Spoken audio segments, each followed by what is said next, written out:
मध्य प्रदेश की विधानसभा सीटों पर हुए उपचुनावों के नतीजे आ गए हैं। बुदनी में जहां कांग्रेस को हार मिली, वहीं विजयपुर में कांग्रेस को जीत मिली, जिसकी चर्चा काफी ज्यादा हो रही है। आपको बता दें कि विजयपुर से रामनिवास रावत, जो कि बीजेपी के प्रत्याशी थे, उनको हार का सामना करना पड़ा। रामनिवास रावत एक वक्त में कांग्रेस के साथ थे। 2024 के लोकसभा चुनाव में कांग्रेस छोड़कर बीजेपी में आ गए। उपचुनाव हुआ और चुनाव वो हार चुके हैं। रामनिवास रावत की हार के बाद अब सवाल उठ रहा है कि निर्मला सप्रे का क्या होगा। निर्मला सप्रे का जिक्र इसलिए क्योंकि निर्मला सप्रे भी रामनिवास रावत की तरह 2024 के लोकसभा चुनाव के दौरान बीजेपी में शामिल हो गई थी, लेकिन उन्होंने अभी तक अपनी विधायकी से या कांग्रेस पार्टी से उन्होंने इस्तीफा नहीं दिया है। तो अब रामनिवास रावत की हार के बाद निर्मला सप्रे का अगला प्लान क्या है, वो क्या करेगी, विस्तार से आपको इस रिपोर्ट में बताएंगे। नमस्कार, आप देख रहे हैं एमपी तक और मैं हूं आपके साथ आकांक्षा ठाकुर। देखिए, मध्य प्रदेश में उपचुनावों में विजयपुर में जिस तरीके से कांग्रेस को जीत मिली, उसके बाद जहां एक तरफ कांग्रेस का जोश हाई है, वहीं रामनिवास रावत और बीजेपी की हार की कई वजह लोग तलाशते हुए दिखाई दे रहे हैं और बताते हुए भी दिखाई दे रहे हैं, जिसमें से एक वजह मानी जा रही है उनका दल बदल करना।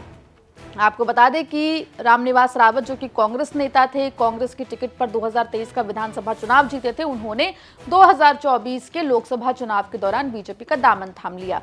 उसी दौरान बीना से कांग्रेस विधायक निर्मला सप्रे भी एक सभा के दौरान मुख्यमंत्री डॉक्टर मोहन यादव की मौजूदगी में बीजेपी में शामिल हो गई। इतना ही नहीं, 2024 के लोकसभा चुनाव के बाद अब तक के किसी भी कार्यक्रम में, जो कि बीजेपी का कार्यक्रम है, उसमें निर्मला सप्रे की अटेंडेंस लगती हुई दिखाई देती है, लेकिन निर्मला सप्रे ने अभी तक कांग्रेस पार्टी से इस्तीफा नहीं दिया है, जिसके पीछे वजह मानी जा रही है निर्मला सप्रे का डर, जो कि अब और पुख्ता हो गया है। डर इस बात का कि अगर वो उपचुनावों में जाएंगी, अगर दोबारा से यहाँ पर अगर चुनाव होंगे तो ऐसे में वो हार सकती है।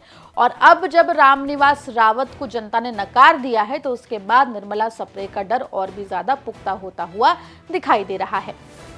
वहीं आपको बता दें कि निर्मला सप्रे कांग्रेस पार्टी में है या बीजेपी में है, ये तो बड़ा सवाल बना हुआ है और इसका जवाब निर्मला सप्रे ही दे सकती है, लेकिन इन जवाबों की तलाश कांग्रेस भी कर रही है। आपको बता दें कि मध्य प्रदेश में 16 दिसंबर से विधानसभा का शीतकालीन सत्र शुरू हो रहा है। इस सत्र से पहले विधानसभा अध्यक्ष की निर्मला सप्रे की सदस्यता पर फैसला लेना है। कांग्रेस का यह कहना है कि निर्मला सप्रे कांग्रेस की विधायक नहीं है। वहीं बीजेपी नेतृत्व भी निर्मला सप्रे को लेकर अपने पत्ते नहीं खोल रहा है। वहीं आपको बता दें कि कांग्रेस ने दल बदल विरोधी कानून के आधार पर बीना विधायक निर्मला सप्रे की सदस्यता समाप्त करने के लिए विधानसभा में आवेदन दिया है। नेता प्रतिपक्ष उमंग सिंघार ने इस आवेदन पर विधानसभा अध्यक्ष नरेंद्र सिंह तोमर ने नोटिस भी जारी किया है। इसके जवाब में निर्मला सप्रे ने विधानसभा अध्यक्ष के सामने उपस्थित होकर अपना पक्ष रखने की बात कही है। बताया जा रहा है कि अगले एक सप्ताह में इस पर भी फैसला आ सकता है। वहीं सूत्रों के हवाले से जो खबर मिल रही है, उसके मुताबिक निर्मला सप्रे इस पूरे मामले को टालना चाहती है। आपको बता दें कि कांग्रेस ने इधर एक तरफ साफ कर दिया है कि शीतकालीन सत्र के पहले निर्मला सप्रे के मामले का निराकरण नहीं किया गया तो ऐसे में कांग्रेस जो है वो कोर्ट भी जा सकती है। लेकिन इन सब के बीच में बड़ा सवाल यही है कि निर्मला सप्रे आखिर क्या फैसला लेती है। क्या वो कांग्रेस पार्टी में बने रहने का फैसला लेती है या फिर वो बीजेपी में जाने का फैसला लेंगी। ये भी देखना होगा कि निर्मला सप्रे विधानसभा अध्यक्ष नरेंद्र सिंह तोमर के सामने क्या जवाब देती है।